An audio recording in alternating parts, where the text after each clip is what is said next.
vuol dire che noi abbatteremo l'aliquota della seconda casa in Friuli Venezia Giulia. Così il presidente del Friuli Venezia Giulia, Massimiliano Fedriga, ha lanciato ieri sera a Ring l'ultima importante decisione della giunta regionale, ma per capire qual è la ratio di questa misura abbiamo sentito l'assessore di riferimento Pierpaolo Roberti. Noi abbiamo portato a casa una competenza importante che è quella sui tributi immobiliari locali. Abbiamo introdotto ILI al posto di IMU, ma assieme al cambio di nome c'è anche un abbattimento pesante dell'imposizione fiscale. In questo caso siamo intervenuti, dopo essere già intervenuti sugli immobili strumentali per l'attività economica, che ha portato un beneficio a tutte le attività economiche della regione Friuli Venezia Giulia.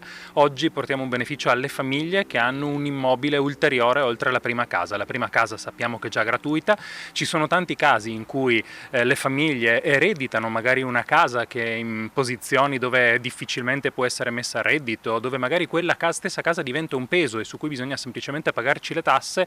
Con questa misura li facciamo risparmiare, ma c'è di più, differenziamo rispetto a chi ha un patrimonio immobiliare importante, quindi ha tante abitazioni, quindi il vantaggio va solo a chi ha la prima seconda casa.